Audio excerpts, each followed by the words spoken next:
My dear friend, this mic is all yours. Well, well, well.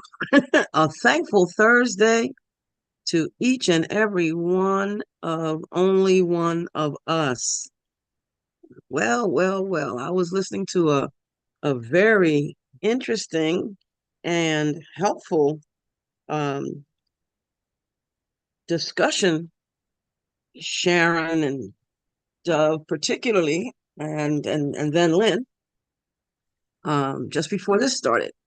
There's a lot going on in the way we think about things. And personally, I think that's important. We're all here to um, be each other's saviors.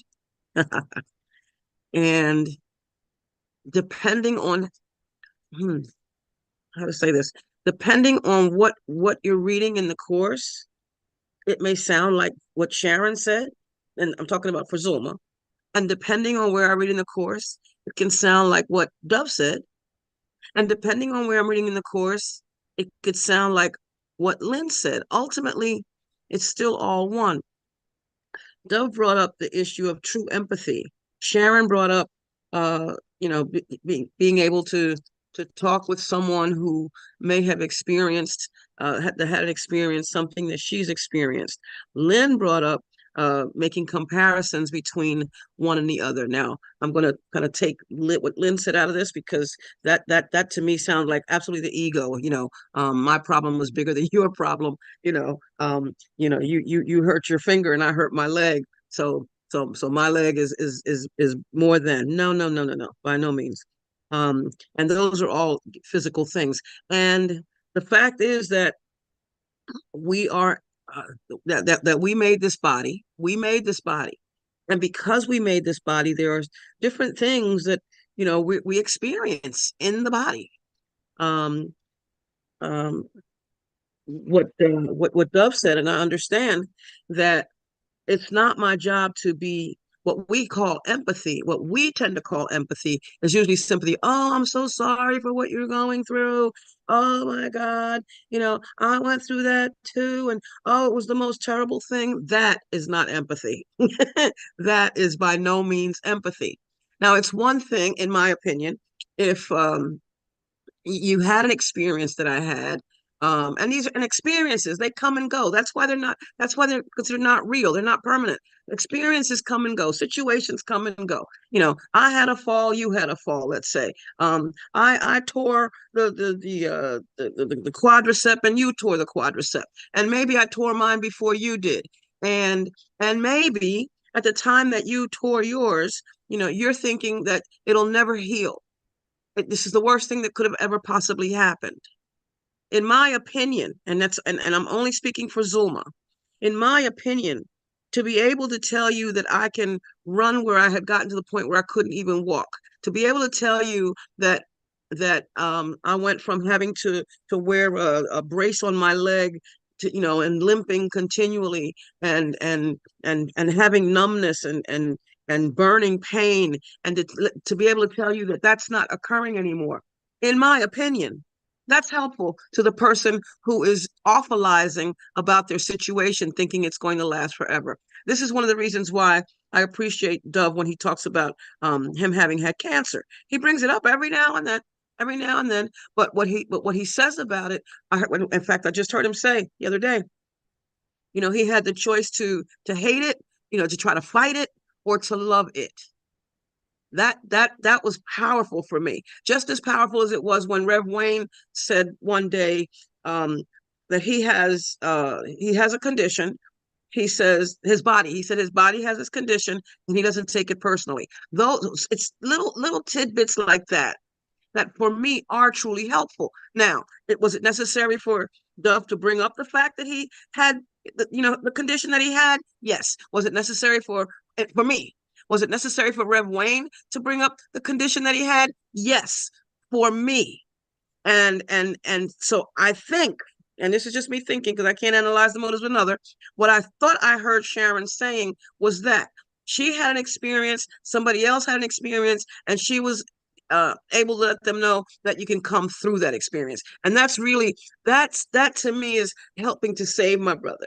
That for me is, I was in a study group when we were in person. I had an in-person study group that I facilitate, and I heard this gentleman, um, Richard Mailman. He said there's no difference between a splinter and cancer. And when he first said that, I thought that was absolutely insane. I'm going years ago, years and years and years ago, 2016, 20. Oh my God, it's been that long. Gee, 2016 or so, 2015, when we first started the in-person Course in Miracles group. For him to say that then, I didn't understand it.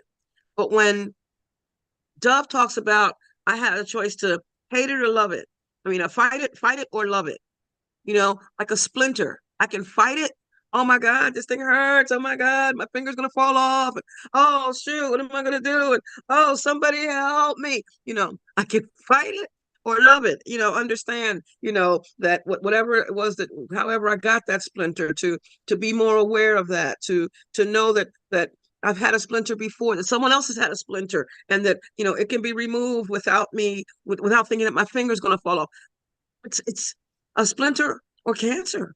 It can, it just like the splinter can come out, the cancer can come out. But that doesn't mean that if a body has a splinter and the finger does infect and fall off, or if a person that does have cancer whose body develops cancer, and it's seemingly their body, they leave the body because of it. That does not mean that the healing has not taken place. That doesn't prevent me from, as Sharon was saying, if somebody gets hit by a car, you don't just say, oh, that didn't happen. No, it's not permanent. For my understanding, to say that something isn't real means it's not permanent. That's what that means to me. Holding on to it is where the illusion comes in. Trying to hold on to periods of time that are not there. That's where the illusion comes in. When that person gets hit by a car, or that person has, issues with a person in their life. Granted, it's not my place to focus on that having occurred in my life, but to give space for that person to express what they feel. One of the things that has always bothered me, I see your hand, Sharon, give me a minute.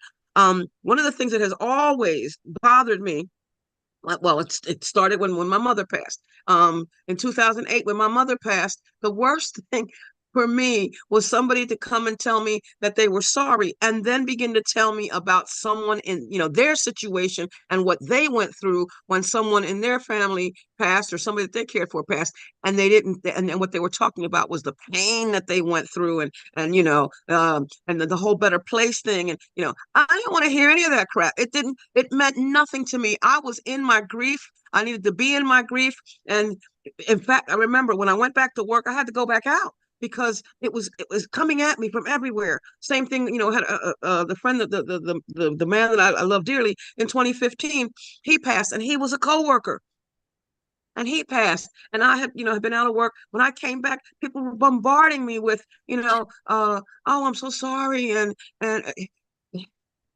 it wasn't truly helpful. It was not true empathy. It wasn't just being willing to give me a space to just be and to feel what I feel. I don't need to hear all of your story if I'm having a similar situation in my life. I don't need that. I don't need that. A piece of it to let me know you experienced it and you came through it. I understand that you're in grief. I wrote a poem titled Passing On, and it goes thus. I'm using this as by way of example. The body hurts, the body cries, the body feels the rain. The spirit, though, knows only joy, not sorrow and not pain. Cry not for those who've left this life. They do not need your tears, for they no longer have to deal with problems or with fears, or something like that. So as you're going through your grief, rejoice. They are not gone. The spirit cannot ever die. It just keeps passing on. That poem was read at my friend Nia's service. My friend Nia, who I mentioned, who passed on December 18th. It was read at her service, and I have had to use that for my own self just in the last couple of days. Not the not the focus on the fact that her physical body is gone. I don't need anybody to tell me, oh, I'm so sorry, she bad. I don't need that. That is not empathy. So I'm hearing what Sharon is saying, and I can see, at least to my understanding, I understand what she's saying. Sometimes it's necessary to talk about. A couple days ago, maybe yesterday, day before, Regis was telling a story about his wife and her having, been terminated from her job, and he said it's just information. It's just information. Now, granted, she probably wanted a hug. She wanted, oh, baby, I'm so sorry that happened to you. And initially, that may have been what she wanted. But after he took the time to explain, give her time to be in her feelings, and explain that it's not the end of the world. It's not permanent, a job like this body, like anything. It's temporary, and we have no guarantees. We have no guarantees that the person that I'm talking to right now, the person that I am, the body that I am, is going to be here a minute from now. I have no guarantees of that. None, none, none. And it's okay to just be there, to hold the space for the person. We say in religion, to hold a space for that person, to hold the high watch for them, to know the truth about them, to know the truth about the situation, that it's not permanent. And that if you so choose, you can get through this. If you so choose, we have been given the mind, capital, we have been given the mind of Christ to be able to do that, to be able to see things differently, to be able to find that, to recognize that the joy is there, that the peace is there, that what God is what we are. This is the way it's said in Science of Mind. I'm going to have to talk about that too today. But yeah, it's for me, what Dove was saying and what Sharon was saying were two different things. They were coming from two different places, and I agree wholeheartedly with both. And that's not wishy-washy on my part. To be truly empathetic is not to sit there and tell you how sorry you are about for what I'm feeling. I'm already sorry. I don't need your sorrow too. I need your strength. I need your support. I need you to hold the truth, hold the space of truth for me. Not to go down that rabbit hole with me. Do not go into the rabbit hole with me. Stay at the top of the hole. Help me see the light that's at the top of that. That's true empathy. But for me to absolutely say, no, oh, shoot, so what? That's just that's not being truly helpful at all. All right, that's all I have on that. Sharon, your hand is up. Talk to me. It'll take just a minute. I just love what you shared, because the truth is that was exactly the way I feel. I feel that, when you tell your story to someone that has a loss and they don't get a chance to even express their story, you're actually usurping their story. And that's the mechanism of the ego mind. The ego can only hear itself. The ego does not understand anything but its own pain. And I just feel like you have and I didn't think Dove was wrong either. I think everyone is in a different place in different moments, because as this ego gets undone, it gets vicious. I mean, it says it in the Course, it's suspicious and then it's vicious. And I consider myself extremely blessed that I even got this, Because, by the way, my life wasn't all hard. I have this disposition, don't even understand it, that's a happy disposition. I would always find the good in the world, no matter what, and it was hard for me because nobody in my family understood that. So what I think is that we just need to be brothers and sisters and not try to usurp anyone's feelings, because we all are the same. We're all equal, and we are all working through this. And what Ken Wapnick always said, be kind, because everybody's fighting a hard battle. That's all. Thanks. Thank you, Sharon. Thank you for that.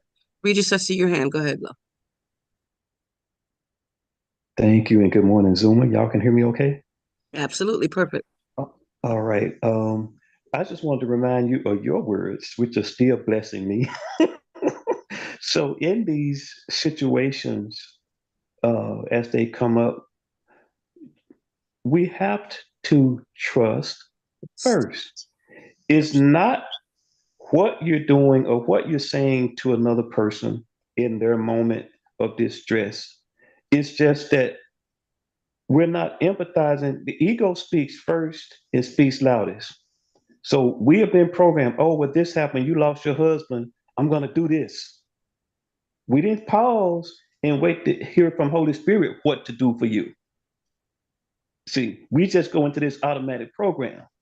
And that's when we're probably not operating in the empathy that the Course in Miracles or the Holy Spirit has called us to operate in. We're just operating in history.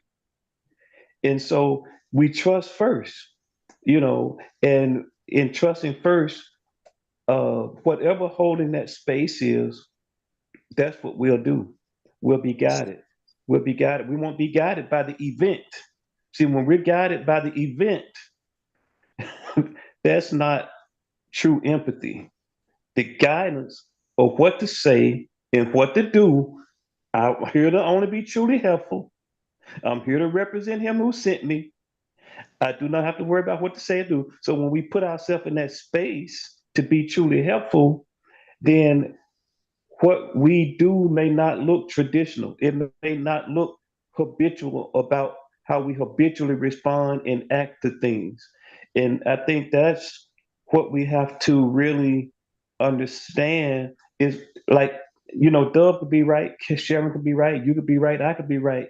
But because it's trusting first. Yes.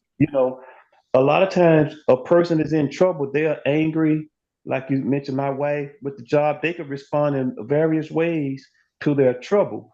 And sometimes they want you to mirror their reaction to their trouble. And we don't always mirror what their reaction to the trouble. That's not empathy. That's not being there for them. So but what we have to do is remember in all things, the ego speaks first and speaks loudest. So what do we do about that? We trust first. Thank you. Yes. Thank you. Thank you. And for me, when my mother was going through her physical thing and and going into her transition, I learned at that time, for me, when a person tells me that someone has passed, I never use the word loss ever, ever, because I don't believe it. I don't believe that there is a loss. I don't believe that. It's just as the little booklet that they gave me gone from my sight.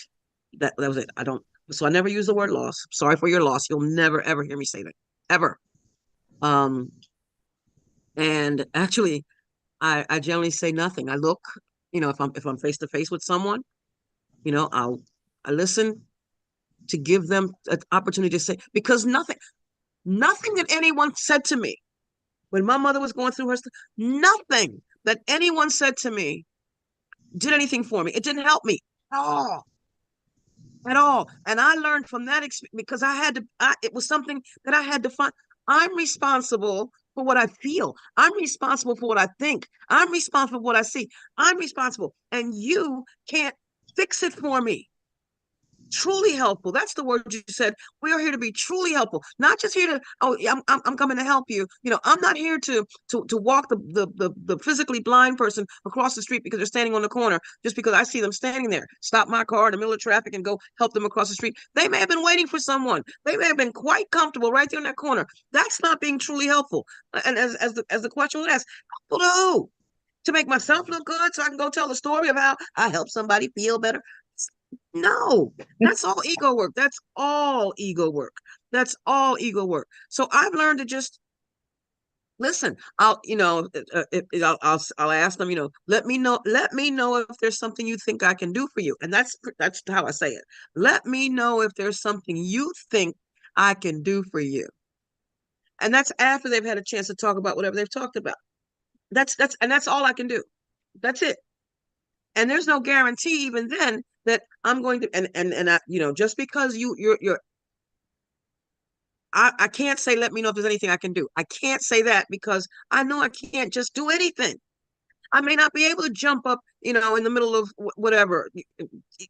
I may not be able to donate X amount, the amount that's being requested. I may not be able, none of that. Let me know if there's something you think I can do. And when they present that to me, if that occurs, then I let them know what we call sacred yes or a holy no. It's either a sacred yes, yes I can, or a holy no, I cannot. And yes and no are both complete answers in themselves. Yes, Regis? Yeah, I love that. I was talking to my wife about that point many years ago. I said, so if someone has a situation of death or something, I said, you just can't go in doing stuff. Do we, and in the African American community, I don't know about other ones, we bombard people with food. Do we know that we overwhelm these families, bringing all that, piling their house up with all that food, and they stressed out now. We can't eat it all. We don't know what to do with it, because we're just operating out of history. We're not. We didn't pause and pivot and pause and wait to hear what do I need to do, or ask that person, like you said, what is it that I can do for you right now? We just went into that mode, bring food. They need food, and so we pile their house up with all this food, and they stressed out because they can't eat it all and they don't know where to get rid of it. They trying to take care of funeral arrangements and all kind of stuff, and food just sitting up on their counters and all over their house going bad. So that's just one example. But I don't know if you were in the room some time ago when I shared about a little bit over a year ago now, my friend in Baton Rouge passed away, husband and wife. The husband passed away. The part of the funeral was going to be back at his hometown in Mississippi. So I drove from Nashville to Mississippi. I met the wife at the gravesite. Did not even call her name, I don't think. Just she was sitting there on the first row over the grave by herself, and I just sit beside her. Didn't No words, absolutely zero words. I left. We went to like a repast where they had food. I just hung out. I'm almost like a wallflower. I finally made it over to her table, sit down at her table, had no words. you know, uh, uh, they had everything they needed in terms of food. I think somebody at the table needed something from the food bar. I went and got it, brought it back. And she may have said her husband really loved me or whatever. And but nothing for me. Just yeah, yeah. I left, drove all the way home. Of course, my ego was driving right with me. You went all that way. You didn't say nothing. You didn't say anything at the funeral. You just was there. What was that about, Regis? You just you drove the expense. You rented a car, and you didn't do anything. A couple of days later, I get a text from her. She said, "Your presence there gave me strength. Thank you." I was blown away. When I opened that text and read it standing in my kitchen, she said, "Your presence gave me strength. Thank you so much for coming." I still have that text. Yes, I can relate wholeheartedly to that. Wholeheartedly. Like I said, nothing that was said to me, nothing that was said to me helped. Because and I've been in situations like that as well, Regis, and and I'm glad you said it, because sometimes people tell that story like, yeah, right. No, I've experienced that myself, where I've just been there. When the situation with Nia occurred, her daughter called me at quarter after 12 in the morning. She was sobbing. I couldn't make out a word she was saying, not a word. I couldn't make out a word she was saying, and I just listened. I didn't say what's the matter. I didn't say what's wrong. I'm real careful about that what's wrong thing. Oh, this is what my mind training has taught me. This is what I've learned. There's never anything wrong. It always is exactly as it's supposed to be. I don't have to like it. I may not be willing to accept it in the moment, but it is the way it's supposed to be. So there's nothing ever wrong. Finally I said, I can't understand what you're saying. And she contained herself enough to tell me what was going on. As far as that they were the EMTs were there at the time. They were paddling her and this, that, and the other, and what had happened up to that point and all that. And I asked her. I said, is there any way you think I can help you? That's what I said. Is there any way you think I can help? She asked me to have her put her name, put her mother's name on the practitioner list for prayer. I did that. At this point, I didn't know already that Reverend Tawana had already been contacted by Nia's husband. This was her daughter. So I did that, and I just put on the thing. First, I just put a prayer request, and Reverend Tawana immediately said yes. And it didn't occur to me that it didn't even occur to me that she had already heard from the husband. Anyway, so I had said, Nia's daughter, Nia, experiencing, going on her way to the hospital or something like that. And I said to her, I said, keep me posted. That's all I said. I didn't say it's going to be. I did say to her that, you're asking for prayer. I said, you're asking for the highest and best for her, what you're requesting, the highest and best. And she said she knows, because she's been in the teaching long enough to know that. So an hour later, no, it was 12:20. It was 12:29 when she texted me initially. It was 1:15 when she texted me back, and she said she didn't make it. Talking about her mom. Okay. And I asked her, do you want me to come to you? She said yes. This is 1:15. At 2:00 in the morning, I drove 45 minutes to be there for her. And again, I said nothing. But I was basically following her. How can I be truly helpful? How can I be truly helpful? It wasn't to go over there and say anything. It wasn't, I didn't reach out to her for her to fall into my arms. She came to me and fell into my arms. Just the little things. And those little things mean an absolute, they mean so much. They mean so much.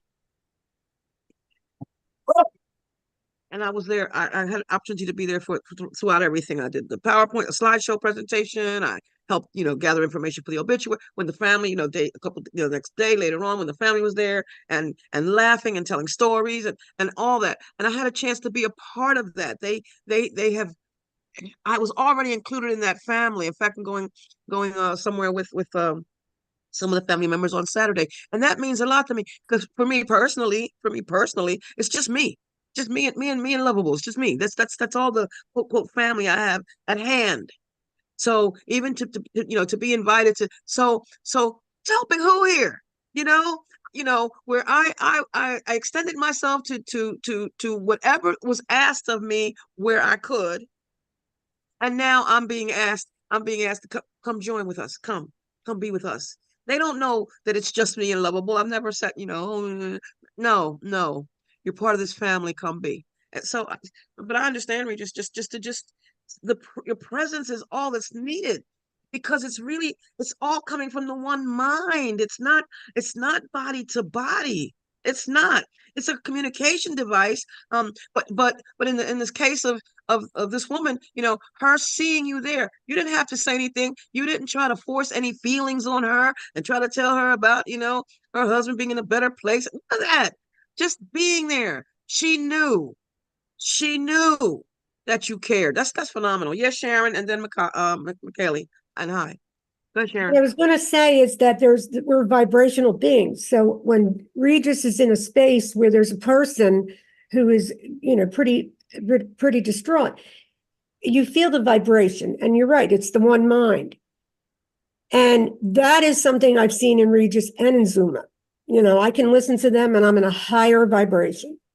And when this stuff that comes up in me sometimes, I hide because I'm embarrassed to say what's coming up. And I wanted to just say, basically, maybe I didn't sound clear. I had a lot of very early childhood stuff, and it's coming up now. So it's reminding me how I too can just not meet my brother where they are, because I wasn't meeting. Holy Spirit was pretty much there for me, but I had, sometimes the egos in us are just very frazzled, and it'll just shoot things so quickly And that's what was happening to me in the last 2 weeks. So that's why I shared. But I have to tell you, I love hearing Dove, and I think Audrey was right, and Laura, everyone's right to me because everyone's dreaming their dream.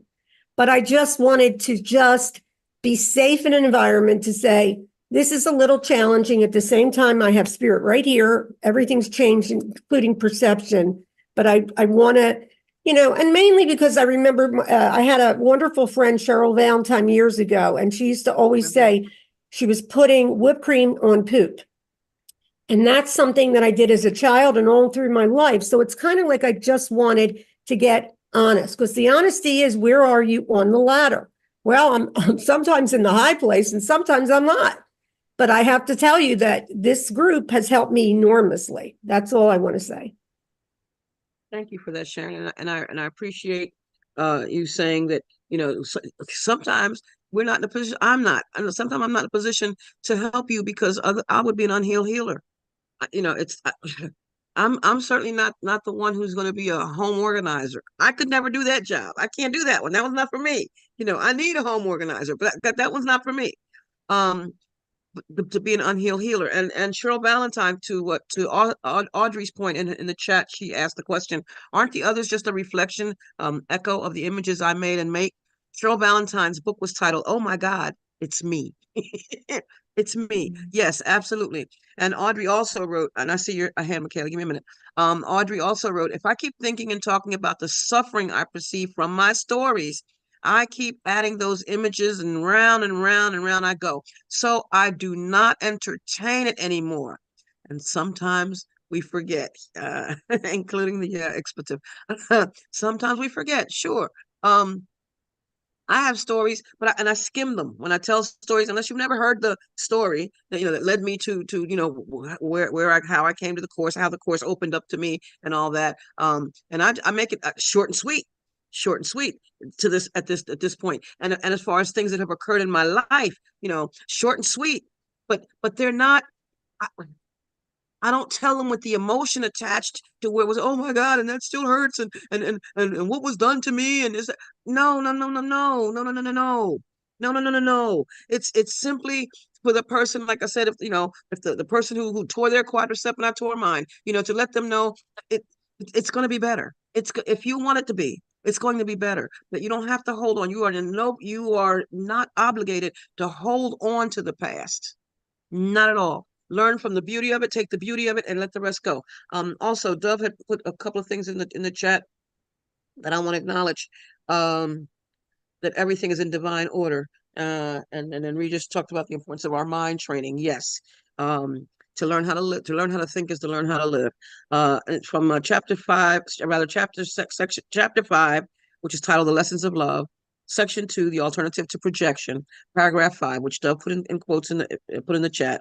The Holy Spirit begins by perceiving you as perfect. That has to be our starting point. That regardless of that person that's crying, regardless of that person who's torn quadricep, regardless of that person whose son has gone through different stuff, regardless of that person who's had cancer too, the Holy Spirit begins by perceiving you as perfect. Now, that could have been a capital Y, capital Y for you, because the you that's talking about is not the body, not the body, not the body. The Holy Spirit begins by perceiving you as perfect. Knowing this perfection is shared, he recognizes it in others, thus strengthening it in both. Instead of anger, this arouses love for both because it establishes inclusion, equality. Perceiving equality, the Holy Spirit perceives equal needs. I am you and you are me. Just because I'm able to run now with having had a torn quadricep and you can't, doesn't make us any less equal, because it's not about your body. It's about me encouraging your spirit. I'm not going to tell you, take the brace off and go run. That would be stupid. No, but to encourage you, if I can, if it seems that that's what you're asking of me, because they may not want that either. You may just need somebody to listen. For me to be truly helpful, sometimes I just need to, as Regis used an example, to just be there. Just be there. That's all. That's all. Because my worth, their worth, our worth is not established by what I do and what I say. or how much food I bring, which I don't do, by the way. My worth is established by God. My worth is already established just because I'm spirit. I'm going to finish this paragraph. This invites, okay, so perceiving equality, the Holy Spirit perceives equal needs. This invites atonement automatically because atonement is the one need in this world that is universal. To perceive yourself this way is the only way in which you can find happiness in this world, in the world.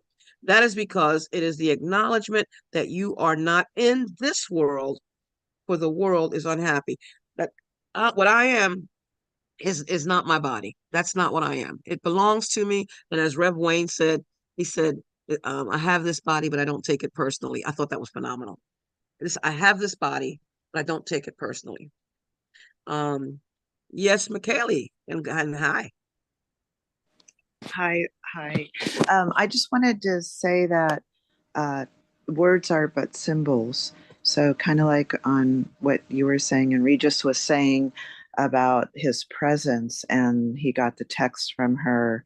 Well, she felt his frequency, his tone, and it's kind of like we're all of one mind. It reminds me in the Bible, the story of where Christ was walking and a woman that couldn't stop her menstrual cycle from stopping, she touched his robe, and he did feel her touch his robe according to the story. And but there was no words. It was just that presence that's healing. So it's, it's just being who you are when you're in your right mind. So that's all I want to say. Thank you for that. Thank you for that. Absolutely perfect. Absolutely perfect. Thank you for that. Yeah. Frequencies, vibrations. Science calls it energy. Just a bunch of molecules moving around. That's So we're everywhere. We're everywhere all the time. And nowhere. We're everywhere and nowhere. Because as far as I don't know if the breath I'm taking is going to be that Audrey's not going to breathe it over there in Canada. I don't know. I don't know. Everything keeps on going. It just keeps on moving. Keeps on moving. But the thing is, it doesn't stay still. And that's the thing. And in that story that you're talking about, McKaylee, I believe it's written that Jesus said, when he said, "Who touched me?" He said he felt energy. His energy that she was attaching herself to his energy and used it to heal. That's so key, and that is so key. That is so key. Truly helpful doesn't mean I have to open my mouth. It doesn't. I was in a quandary this morning, I had a conversation with a Course in Miracles teacher day before yesterday, and he brought two words up that had me thinking, oh, what am I doing? How am I? What's going on here? And there were two different words that really, right up until 8:30, 8:45, I'm thinking, what am I going to do when I get online this morning? How am I going to? I sure hope that. But this is me not being in trust. This was me not trusting first. Well, I sure hope Audrey and McKaylee, they're like last Thursday, so they can help me fill up this time because I really don't know. And I was going through a thing in my head, and finally I said my famous word: stop. Trust, Zulma. Trust. It's going to be okay. It's going to be fine. It's already okay. It's going to be fine. And I laughed it off. And then I came in and I heard the conversation that was going on. And it was so powerful for me that I had to start it. And here it is already, what, 10:15. Yeah. It's always already all right. It's always already all right. It's not the world that I see. It's not the small m mind that is running the show, that's even running my show. But me thinking that I have to do that, that's the ego thought system. That's me in the ego thought system, thinking that that's real, and that that there's no solution, and I'm going to fall on my face and it's not going to be all right. Enough of that already. Of course, that's enough of that foolishness. Stop that foolishness. It's foolish. It's foolish. And all it does is cause me pain. If my thoughts are causing me pain, I need to look at my thoughts, examine my thoughts, and realize that I must not be thinking with God. I must not be thinking because God's not here to offer me pain. That's not what life is. That's not what life is supposed to be. It's not supposed to be something that I constantly focus on pain. And I like going back to what Audrey said. If I keep telling that same story with details over and over again, over and over again, over and over again, I'm not letting it go.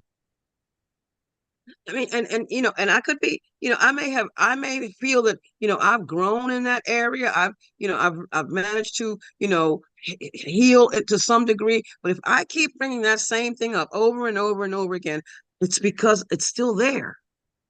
It's still there, and I need to stop and look at it, and look at it, and look at it, and turn it over to the Holy Spirit. Ask for help to see it differently.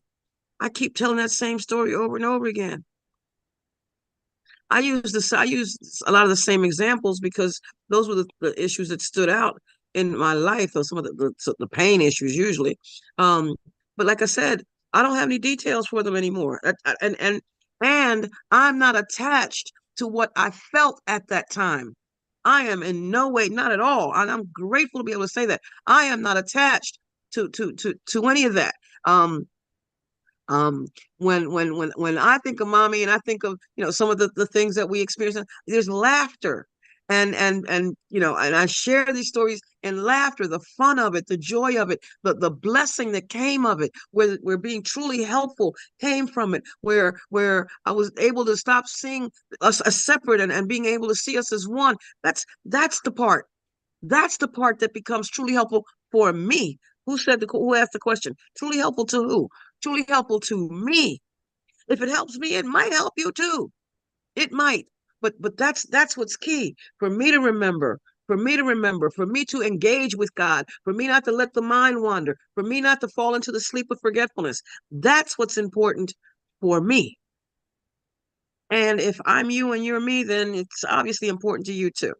So it's, sometimes it's just listen and hear and know, yeah, we've all experienced feelings that, that we consider to be painful. We have all had moments that we thought wouldn't pass. Oh my God, we thought it was the end of the world. Sky was going to fall. We've all had those moments, and we all have the opportunity to be here today, right here, and know that those things have passed. I do want to say I'm going to go in the room, in the Pal Talk room, and say good morning to Glorian, to Glorian, and of course Lynn. Everybody else is already is in this room. So, to McKaylee, just for the recording's sake, to McKaylee, to Laura, to Cindy, to Sharon, to Audrey, to Lynn, and to Dove. Thank you, and Regis, of course, and thank you for being here to share the one mind with me. I appreciate it. Because I walk away. I get to sit back. I'll sit. When I usually, when I leave here, have to sit still for a little bit. I have to, to give myself a chance to reflect on what I've seen, what I've heard. I always save the chat. This is what I do. I save the chat, by the way. Whatever comes up in the chat, I save it. I look it over again. I may go highlight something in the court, whatever. May find something that relates to it in other areas. So, thank you all for being here. So, we're talking about yes, we trust that all is in divine order. Trust first. That's my only. That is my way of knowing that I am releasing the belief in the ego thought system. When I'm able to trust, when I say I'm trusting, and I really am trusting, it gives me one more reason to be grateful. The course says that only appreciation is an appropriate response to your brother. It's an appropriate response to myself, because you're me. it's my way of saying thank you for for those who have helped me through some things, for being able to get a revelation from something I've read, for being willing to read, for being willing to study, for being willing to keep reading that part about judgment. That's key. To be able to say, wait, Zulma, you're judging. Stop. Whoa. Stop that. Stop that. How's that feel? Because it never feels good. It feels good. I'm grateful. I'm grateful. I'm grateful. And Dove said, from all of us in the one mind. Oh, he said thank you. Oh, see, Dove, you're gonna make me cry. And I like just the way he read, just the way he wrote it. He says, trust all is in divine order. And he said, thank you, Zulma, from all of us in the one mind. Thank you for that. And then he said, and if you don't think so, I'm listening to the ego. If I don't think so, if I can't trust, I'm listening to the ego thought system, which is something I'm making up. That's so it's a distorted form of reality. That it's fantasy, it's illusion, it's not real.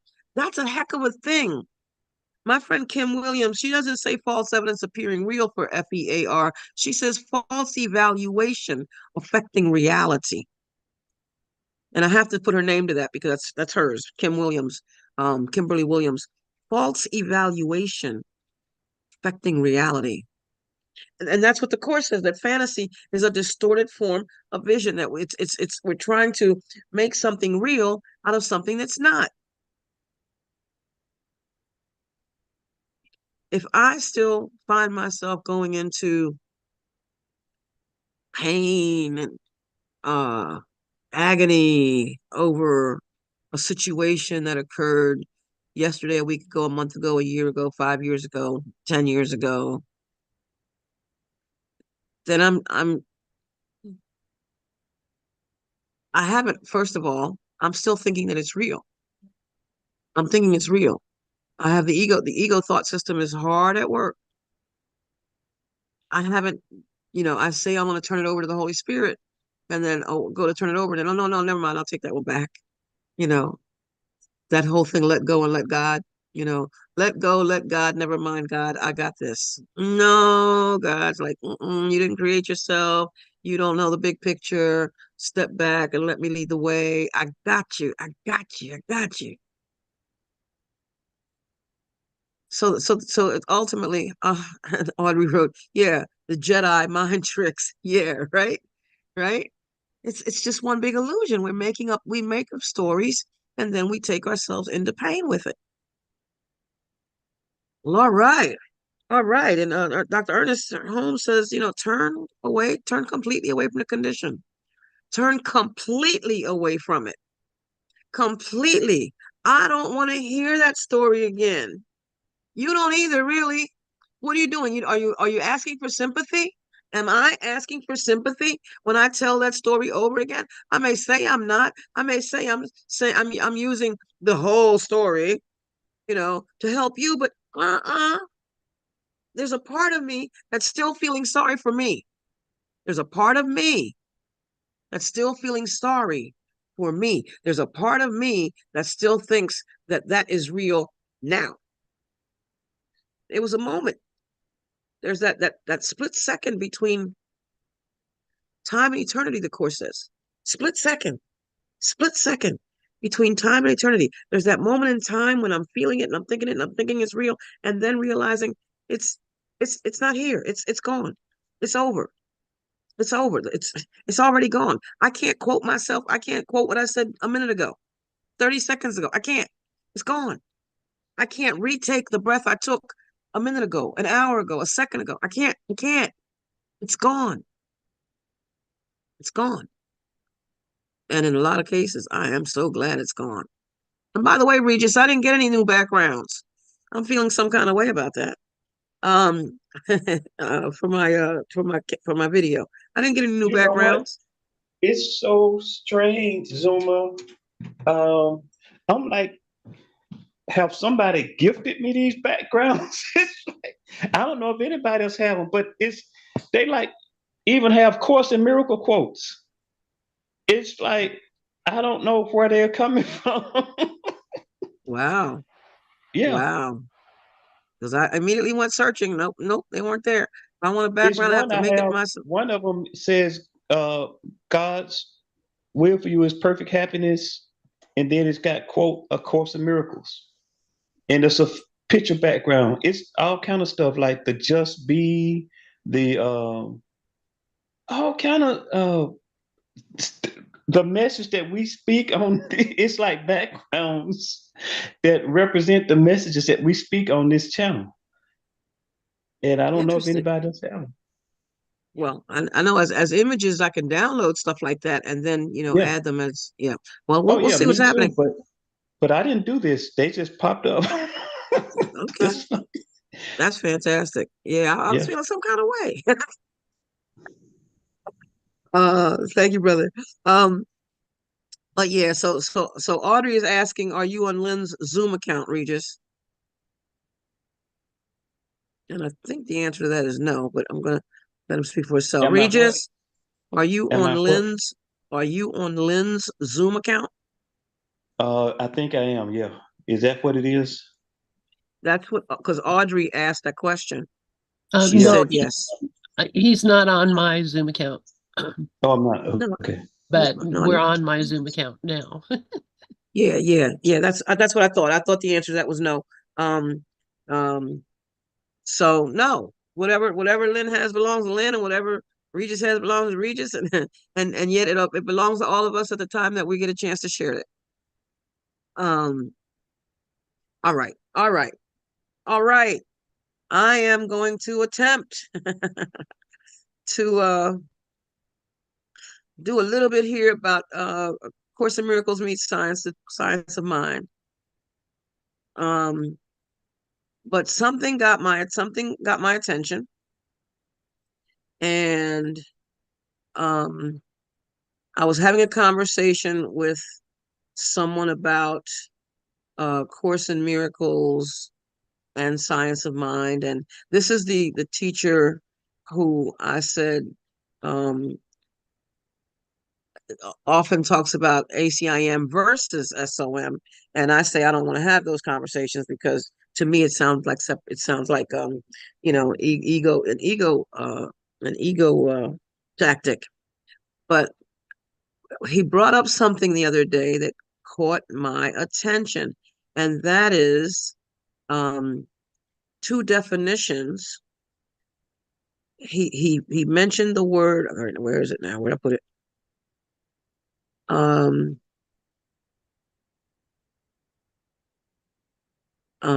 Pantheism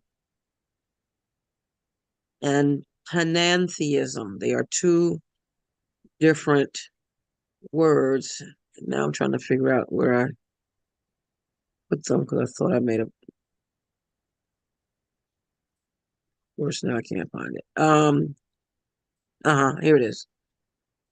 Pantheism means that all is God, and that is what Science of Mind teaches. That's what the Infinite Way teaches, and other mental sciences teach. Panentheism, which has a en in between, that changes the word completely, means that all is in God.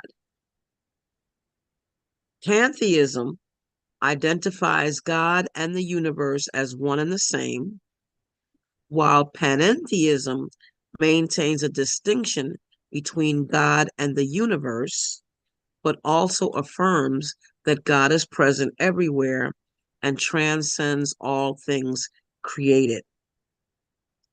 And when he gave me that word panentheism, it stopped me cold. It stopped me cold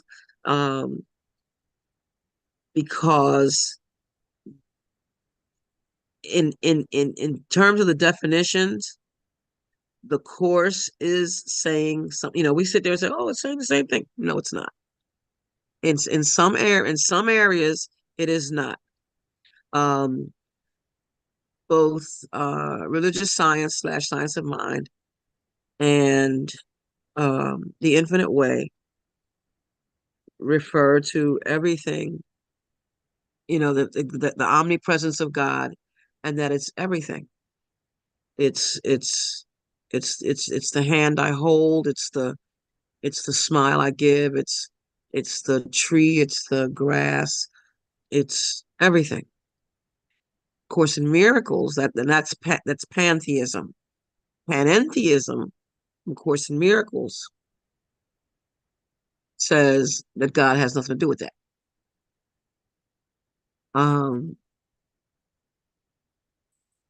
Although different things, certain things you read, it sounds like it, because it's these words, these symbols that are being given to me, you, us, are given to these small m minds to read these small m minds that are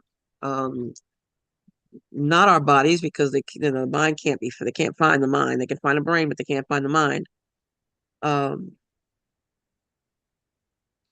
But when I open a book to read it, the book itself is not real. Haha. Take my book and let's see how I act about that. Take my book and set a match to it, and see if I don't see Regis. See Regis, you're imitating. See, was that one of them that was given to you, Audrey? Audrey has love of God as as her screensaver, and now Regis has it too.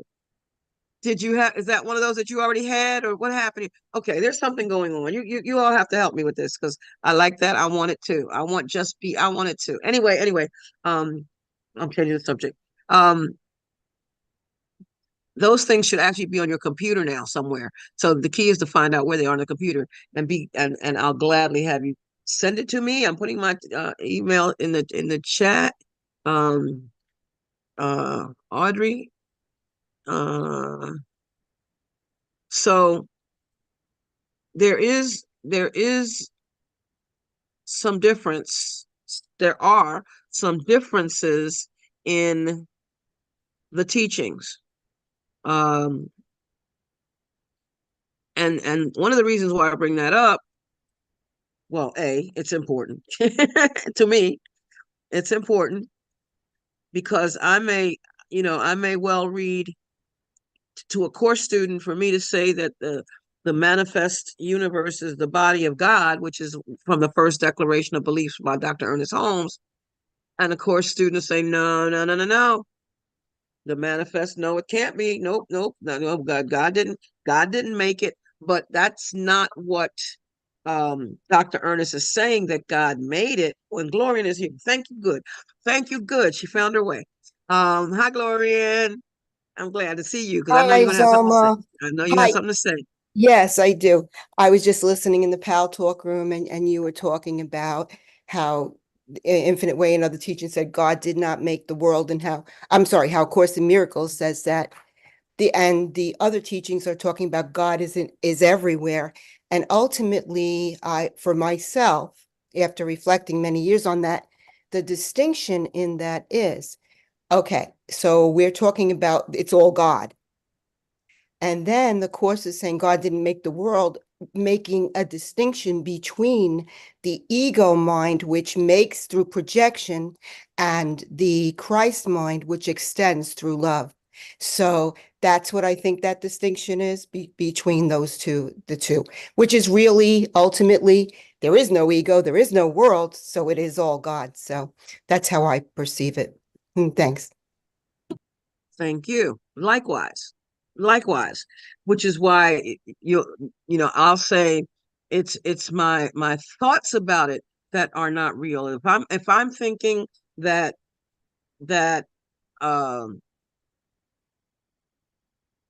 me stubbing my toe yesterday is real today, it's my thoughts about it that are not real. It's not, I had that moment where I stubbed my toe. It hurt in the moment when I stubbed my toe.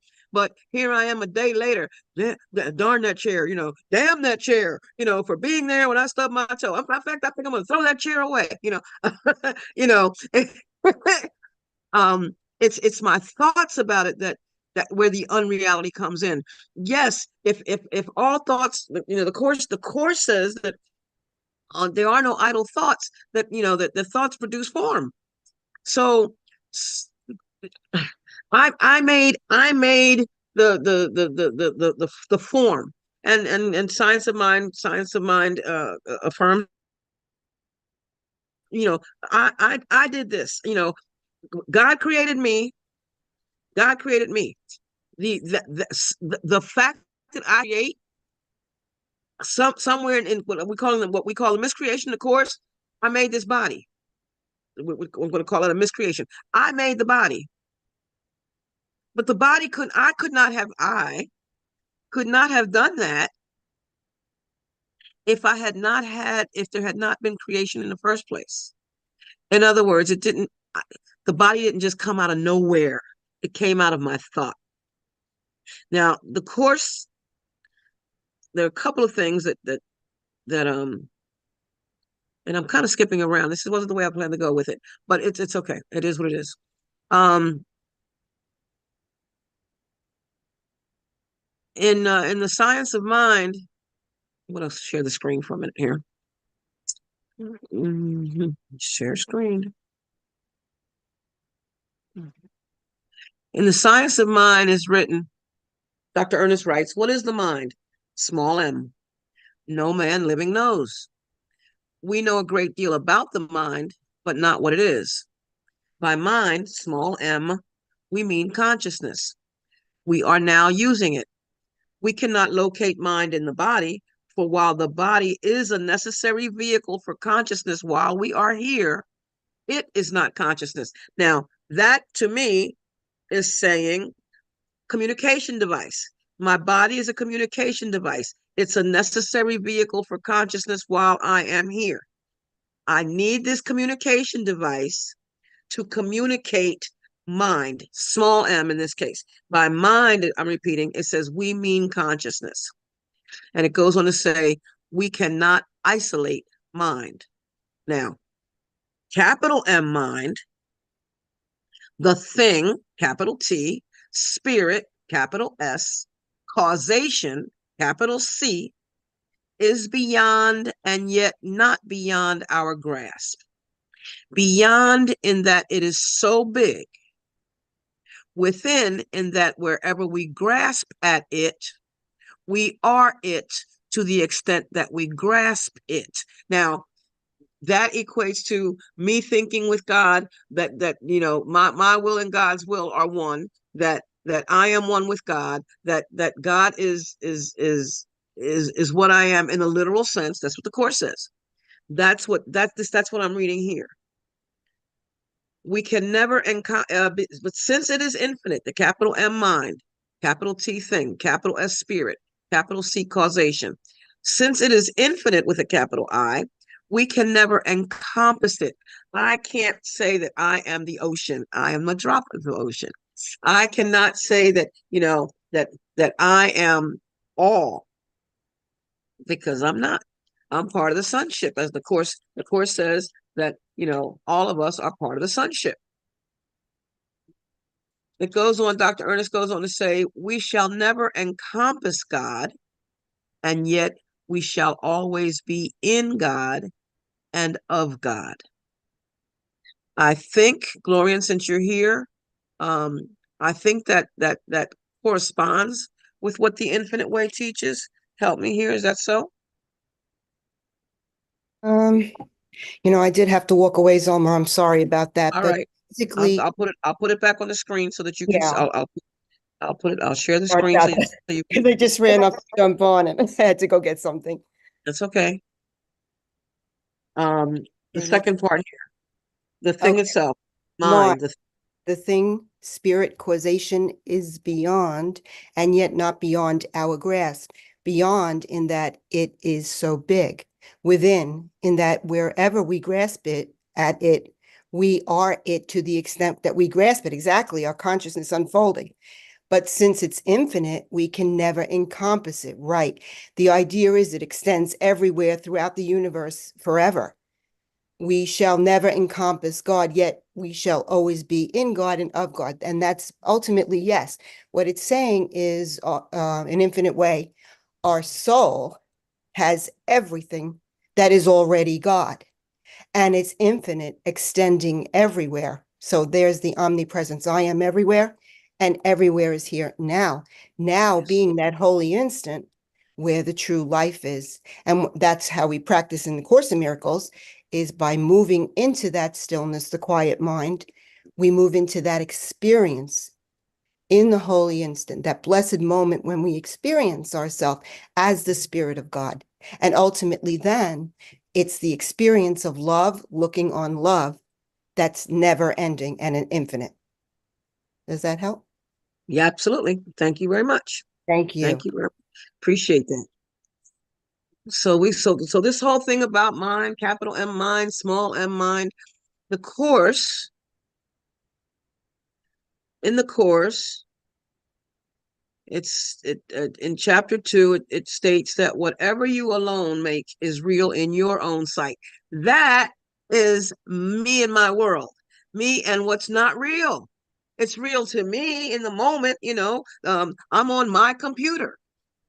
I'm hearing Gloria's voice. I'm seeing, Macaulay and Sharon and Audrey and Lynn and I'm seeing and Regis, I'm seeing your names here. Whatever I alone make is real in my sight, though not in the mind of God, capital M mind. And that is because everybody's not right here now. Everybody's not here.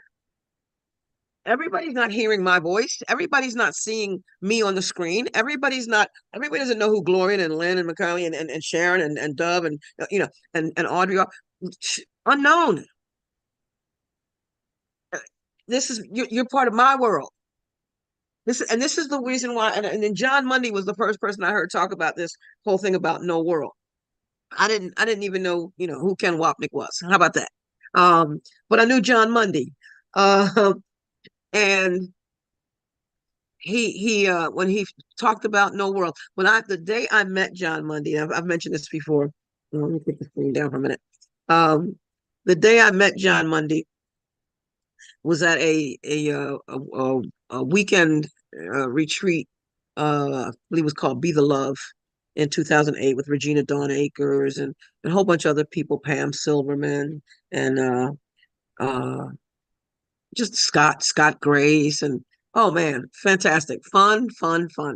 Anyway, I had just registered, and I'm coming out of the main office, and I'm in the outside, and from a distance I see John Mundy coming my way. I went right into Idol. I went into the right of the Idol place in my mind. Oh my God, it's John Mundy.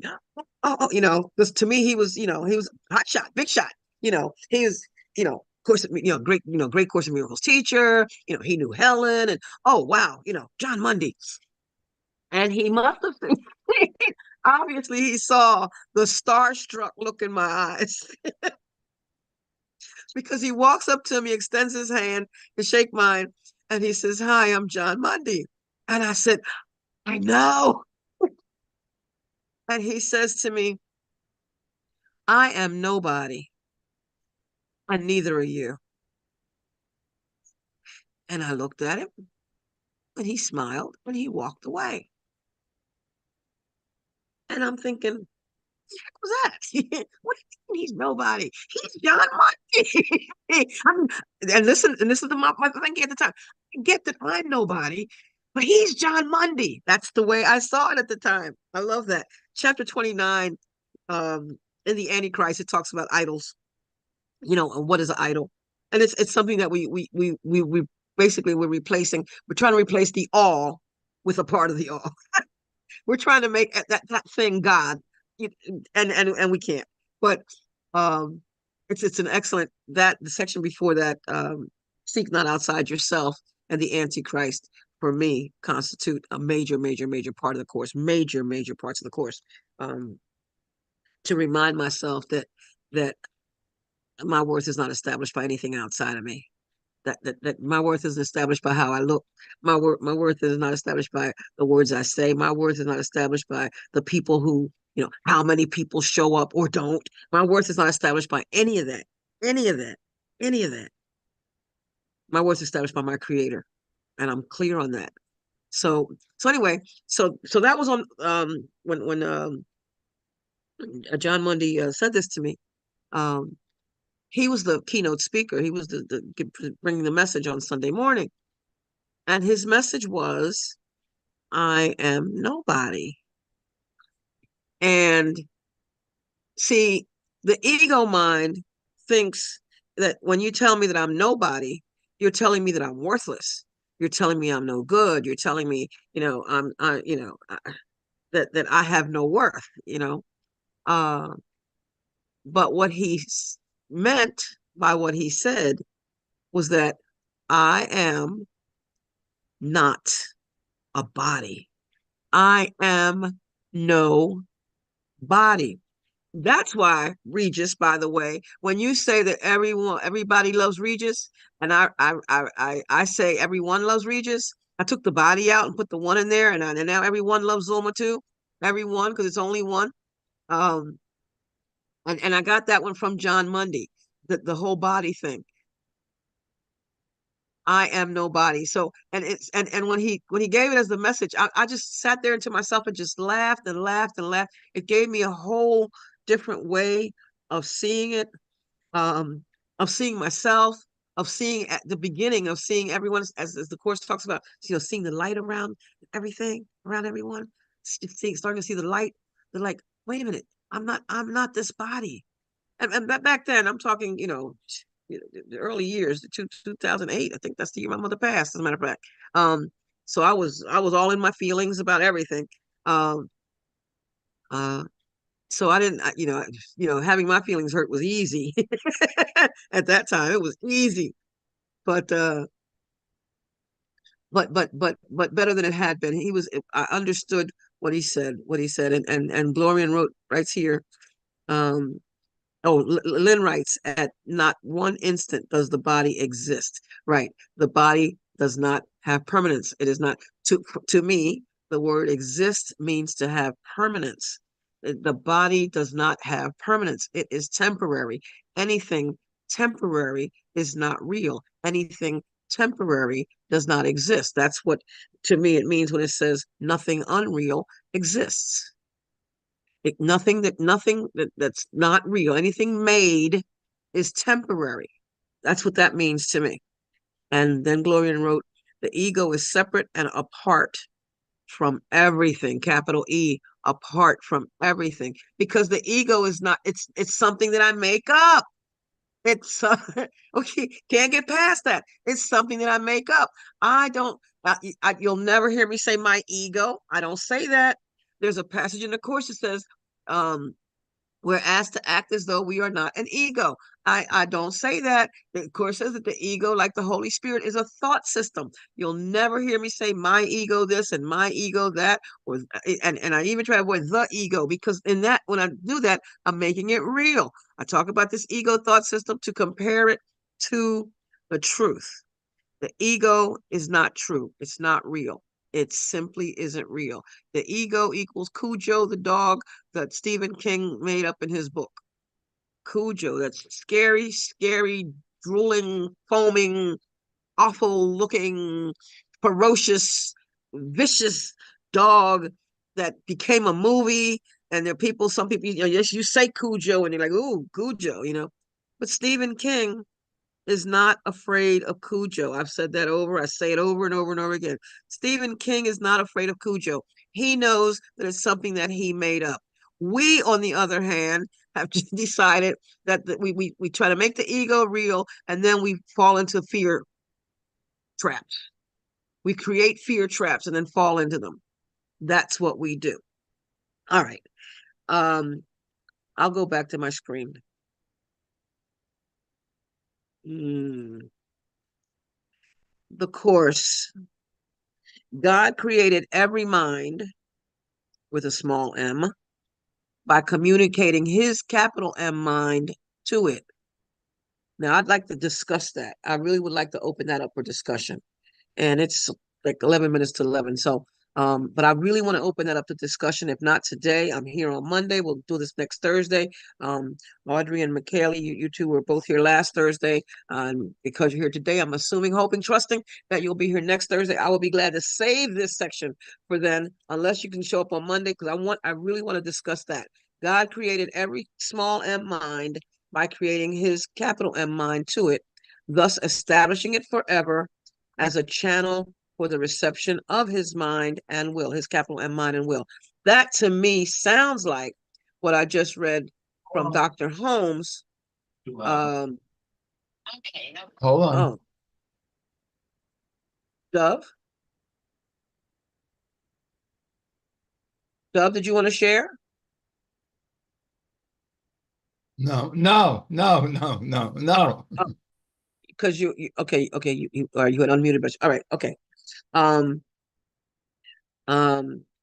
back to that, the first paragraph, it says we don't know what the mind is, we can't find it, the mind, we mean consciousness, we are now using it.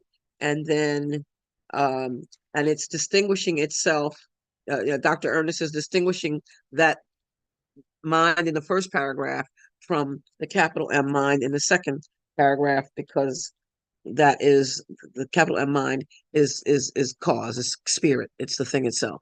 Where the small M mind, that's how it sounded to me. But I'd like to open that up for discussion. If anybody wants to share on that, we have 9 minutes. We talk fast. But God created every mind by communicating his capital M mind to it, thus establishing it forever as a channel for the reception of his mind and will. A channel for the reception of his mind. And that's in chapter 4, and also in chapter 4, change your mind to think with God, to think with God's mind.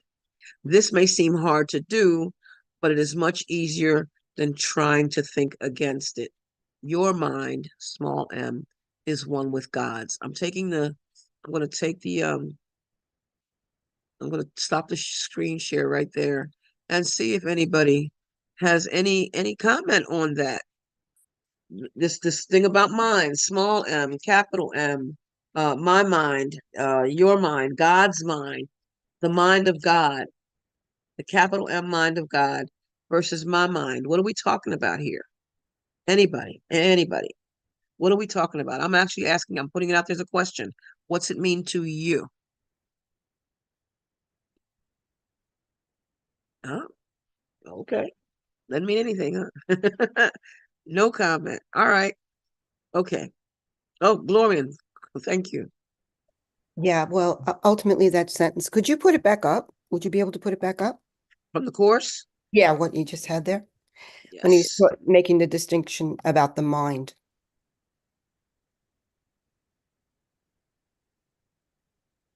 The second one, it says, God created every mind, small m, by communicating his capital M mind to it, thus establishing it forever as a channel, which would be the small m, for the reception of his mind and will. Right. So God created, we were saying before, God is all, there's only God. So God created every mind, small mind, meaning the perceptual mind, by communicating his mind to it. So God creates and extends, thus establishing it forever as a channel. So when in true, that small mind, the ego mind, when in true perception, when it has the willingness to accept something other than the ego and accept right-mindedness, it becomes the instrument for the reception of his mind and will, which is oneness. Reflecting innocence everywhere. So I think it's pointing to the willingness to surrender what we think we know for what is true. And ultimately, if we're in the mind, it's still on the level of perception, which means it's still ego. So ultimately, within the ego framework, we are recognizing that there's going to be a better way. And then we have the willingness to accept true perception, which is still an aspect of perception. But it's more right-minded than what we make. And ultimately, then, of course, the experience of, oneness, the miracle, is from out of time. And out of time is an experience. It's not related to thinking. Thank you. Thank you. Thank you. Any comments on that? Yes, Regis. Regis is playing with all these backgrounds. Regis, I'm gonna hurt you. I love it. I'm jealous, brother. I'm jealous. I try. Oh, well done. Go ahead. So Yeah, what you read and what Gloria said, it's taking me right back to Monday's lesson with Dove and Karen, and it just have stuck with me all week. Chapter 25, section 2, frame. paragraph 7, accept Mhm. God's frame instead of yours, and you will see the masterpiece. Look at its loveliness and understand the mind that thought it, not in flesh and bones, but in a frame as lovely as itself. Now, I'm going to go back and what I did that day and still is, instead of saying accept God's frame, I'm seeing that as accept God's mind instead of yours, and you will see the masterpiece. See, we can't see beauty. We can't see that love is all there is with our ego, small mind. We won't see the picture. We won't see the beauty. We won't see the truth that we are safe. We are perfect as we are. We are enough. We won't see it with our frame of reference, but accept God's frame, accept God's mind instead of yours, and you will see the masterpiece. Look at its loveliness and understand the mind that Capital M. thought it, Yes. not in flesh and bones, but in a frame as lovely as itself. Its holiness lights up the sinlessness. The frame of darkness hides and casts a veil of light across the picture's face, which but reflects the light that shines from it to its creator. Think not this face was ever darkened because you saw it in a frame of death. God kept it safe that you might look on it and see the holiness that he has given it.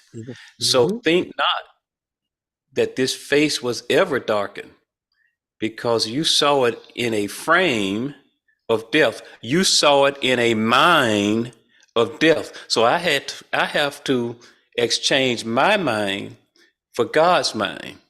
I have to give up my frame of darkness for the frame of light. And it's an active, on purpose thing that we do. We have to offer up our mind for the mind of God. That's why it says accept God's frame. And I made the example a couple of days ago. If I give you the keys to my car, I can't make you go over there. I'm like, okay, you don't have a car. I have 2 cars. Here's the keys to my second car.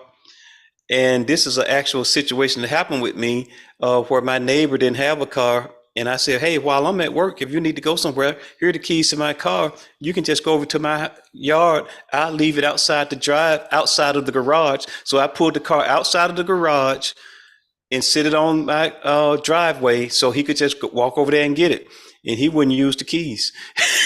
He wouldn't take it. So we have to accept there is an active part that we play in accepting the mind of God. It just don't come on us. We can sit in dark and pray all day, but we have to accept the mind of God. And when we accept the mind of God, with that mind, we'll begin to see all that really is real and really is true. And that's what Dr. Ernest says when he says, wherever we grasp at it, we are it to the extent that we grasp it. So, it's there for the asking. It's there, God's love, the truth is there for the asking. It's there for the taking, but we have to be willing to take it.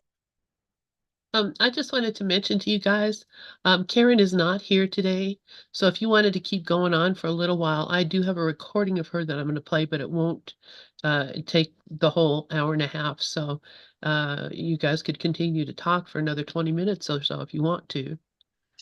If we want to. Oh, Glenn. Go ahead, Gloria. Yeah, if we have a few minutes, if you could put that paragraph back up, and thank you, Regis. That was beautiful, the way you expressed that. I just made it a little bigger. I put it on a slide.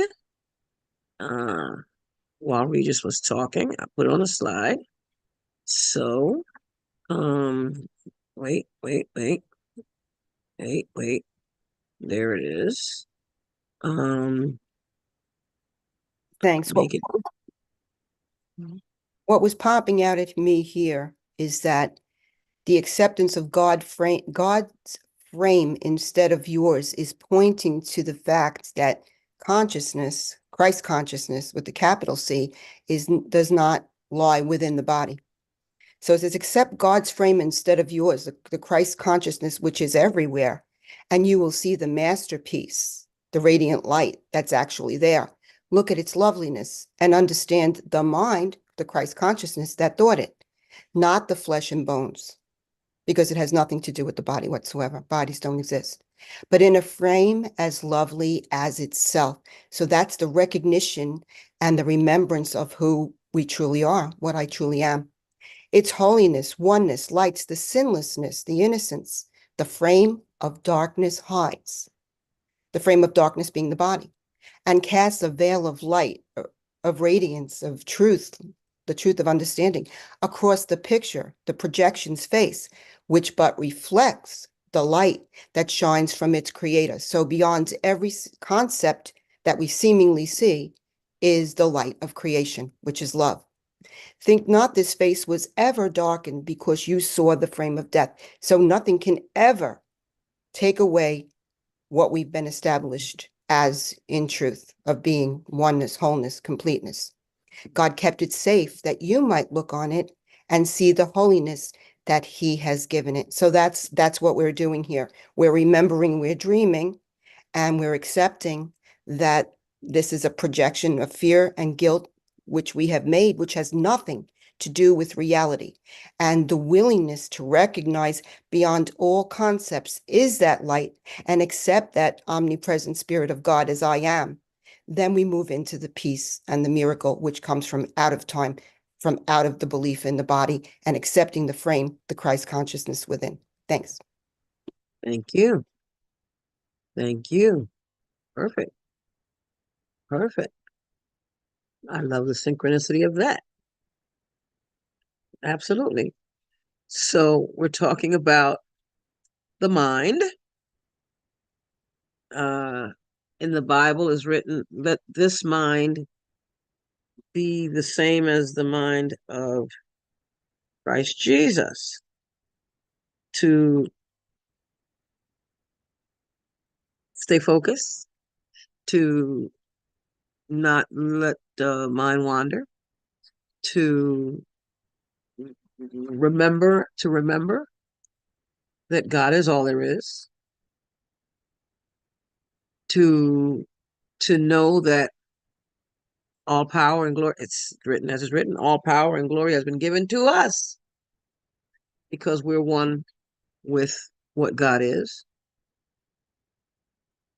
The mind, the small m mind, back to the screen share. Going back to here. My mind, that mean consciousness that we're using, that mind. But consciousness extends outward. It's coming from in here, from in here out there. I mean, that's in quotation marks. But the capital M mind, causation, spirit, is only quote in here. And I'm saying quote because there is no in here out there. But that's what consciousness does for us. It gives us that it sees a this and a that. I'm seeing it from my world out into quote the world, that kind of thing. Yeah, Gloria. I have a question for you, Zulma. In science of mind, consciousness, like how is it used? Like in the course, consciousness is used regarding the perceptual realm, the mental, transferring. In infinite way, consciousness mostly is used talking about the Christ self, the Christ mind, the higher self. So how is it used in science of mind? It's in here, and it's saying right here, what is the mind? By mind, we mean consciousness. We are now using it. The body is a necessary vehicle for consciousness. While we're here, it is not consciousness. Okay, A little. so Yeah. yeah, it's yeah, the little m. That's the small m. Yeah. That's the yeah. That's the in that first paragraph. Um, yeah, and it's this it's. I think it's saying the same. At least it's saying the same as what Joel says. I think. Um, that's how I understand it. And then the course says that you know every mind created every mind by communicating his mind to it. This is an interesting. This part of this sentence continues to be interesting to me. Just this part of it, underlining that. God created every mind, that's a small m, by communicating his mind to it, thus establishing it. And I'm thinking it's saying the small mind, that it establishes it as a channel for the reception of the capital M mind. That's how I'm seeing it. We are asked then to change our mind to think with God's, that our mind is one with God's. These paragraphs are not in order. This came before this, and this came after that in terms of how it's in the course.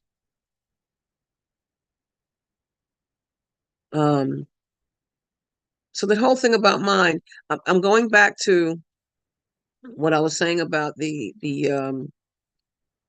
pantheism versus panentheism.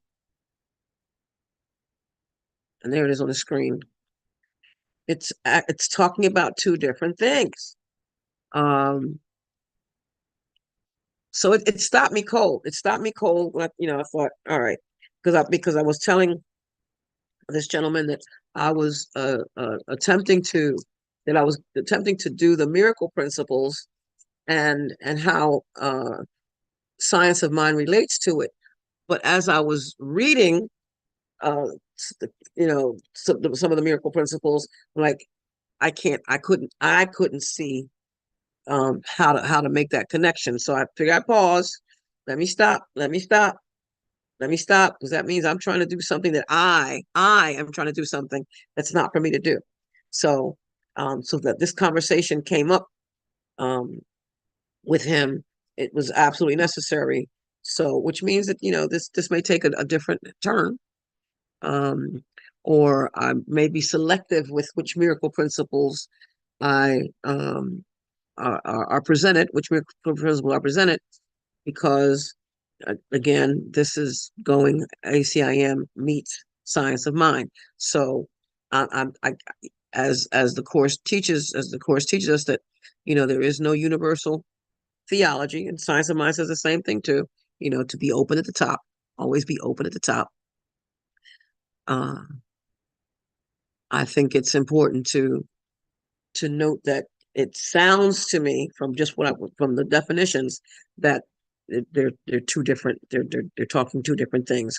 One is saying that all is God. One is saying that all is in God. That's saying two different things. So that's where I am, in a state of confusion, and that's okay. And Lynn reminds us, as someone else written earlier, that words are just symbols of symbols. Granted, Lynn, words are symbols of symbols, and sometimes they confuse, and there are ACIM purists who will say no, that stuff is nope. There's no manifest universe. That's not God. They're purists. And then there are those of us who study science of mind or the infinite way and saying, it is. It's all God. It's all God. So one is saying one thing and one is saying another. Yes, Michaela. I just wanted to say that it could be that where you were talking about that and saying, well, there's a confusion because one is saying, all is God, and the other one's saying something different. But it could be from my understanding and reading Science of Mind, which is just wonderful, powerful declarations and thought system. It seems that Ernest Holmes didn't uh, didn't know that God didn't create the universe. So kind of like with a lot of teachings, I mean, the Course of Miracles is so radical in that it says that, God didn't create this world. So these other teachings, that's where I see they didn't come to that thought system. So that's the difference in it. That's what I think. I think. Thank you for that. But in the glossary of the Science of Mind, under the definition of reality,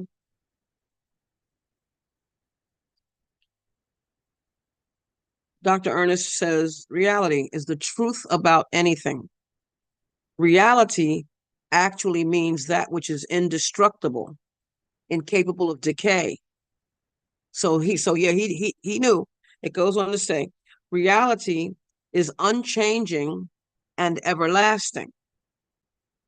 The self we see is what man has thought about himself. That's a small s.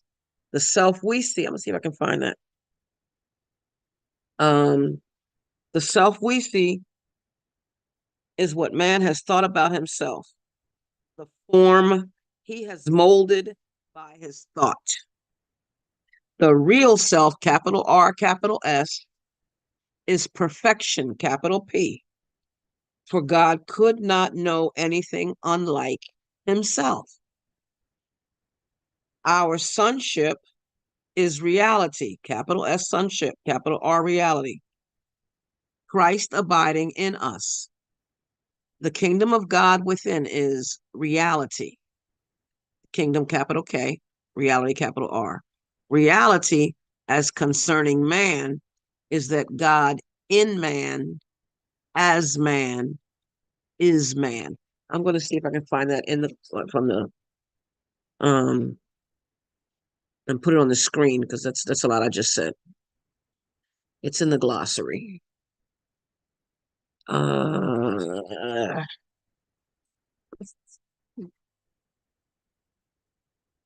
Yeah, it sounds, at least from that definition, that he did know. And here it is. Okay. I'm going to share my screen. Yeah, Gloria, while I'm sharing my screen. No, I was just going to say, on making reference to God is all, and in non-dualistic teaching, what comes to me is there, in a way to apply it, there is no good, there is no evil. There's God's love unfolding. So when we're making that distinction, it's really all the same. It's there to show us that it's not there, that what's really there is the love of God beyond those concepts. Thanks. Thank you for that.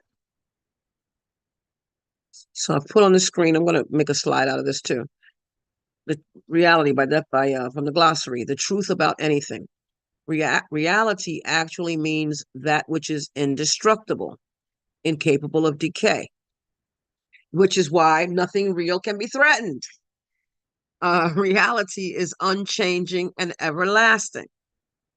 The self we see, this is what the Course is saying, the way I understand it, that we made ourselves. We made this body. We made this. The self we see is what man has thought about himself. The form he has molded by his thought. The Course teaching that all thinking produces form at some level. There are no idle thoughts. The real self, capital R, capital S, is perfection. For God could not know anything unlike himself. Our sonship is reality. Christ abiding in us. The kingdom of God, capital K, within is reality.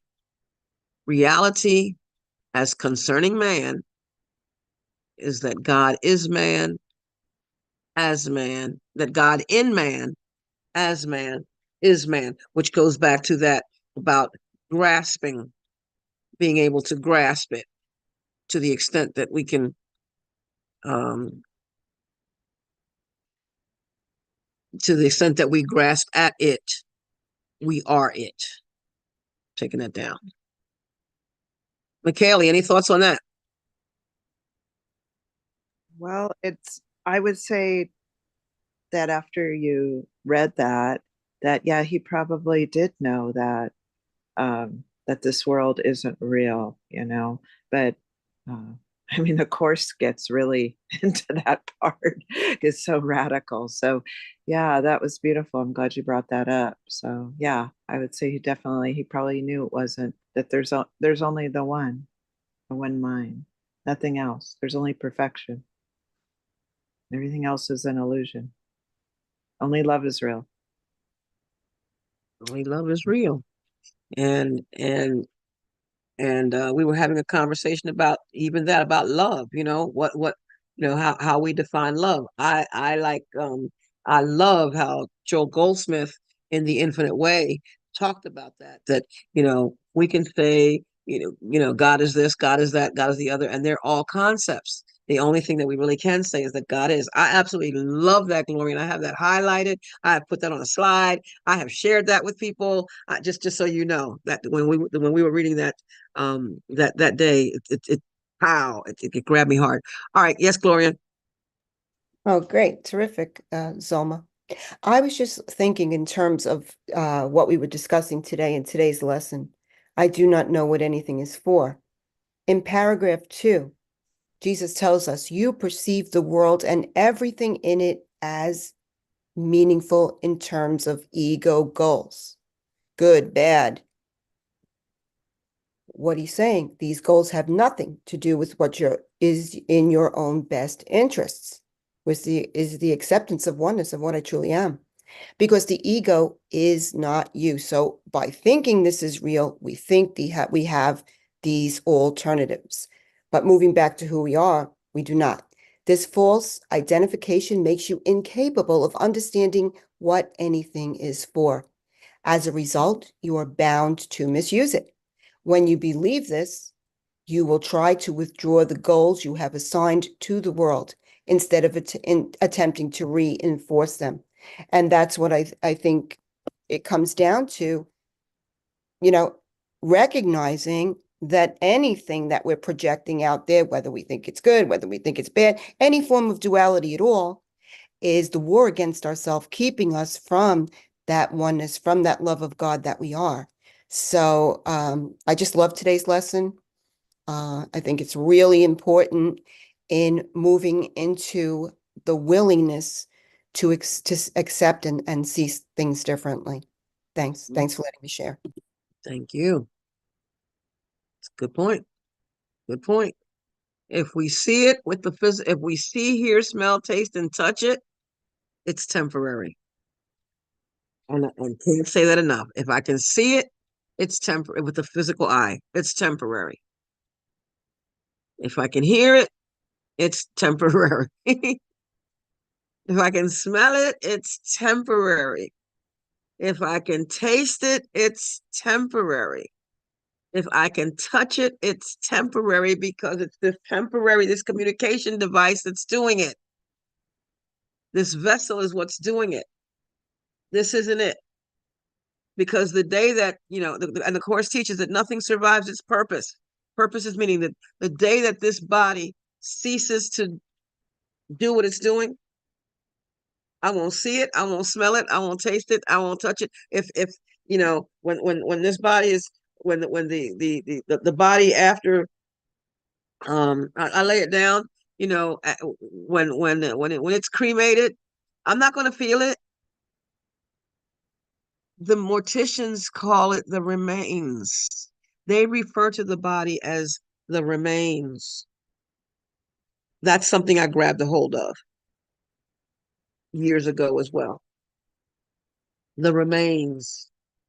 I remember first hearing that in 1985. My uncle had passed, and I was listening, sitting there with my mother, listening to, everything that they were saying, and what they said the remains.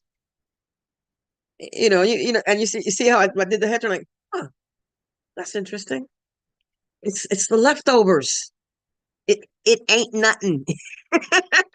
Yes, McDaly, go ahead. Well, I like what you just talked about, that the remains. That's really good. But I see that people don't question, they just accept. And they don't question that, why would a perfect being such as the creator, God, why would something that is perfect create something that would have needs? Like, if you don't have enough water, your body's going to die.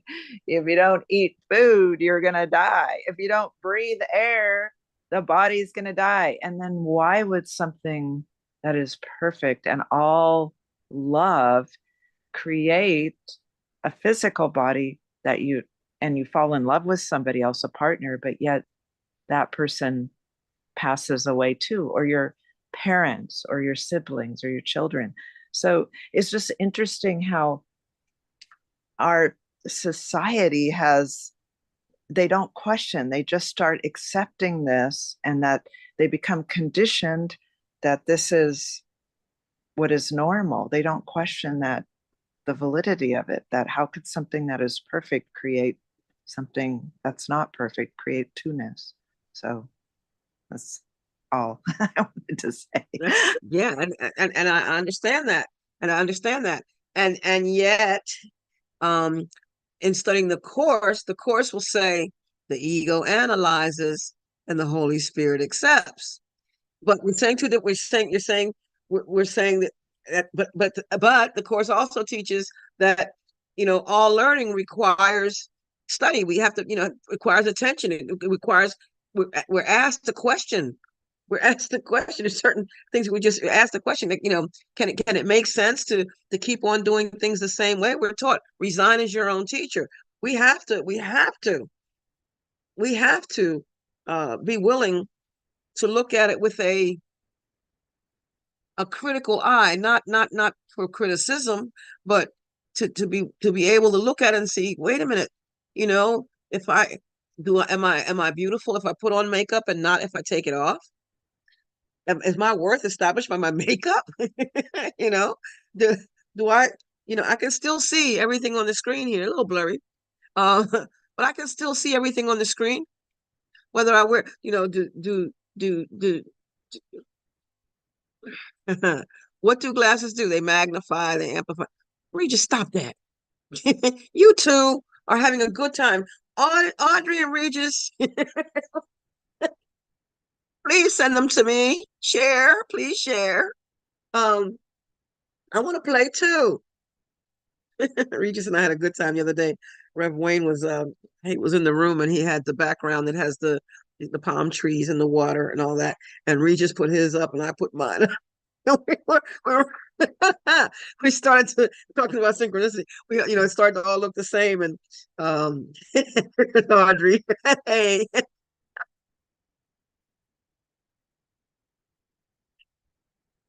Oh my gosh. Well, this is so much fun. This is so much fun.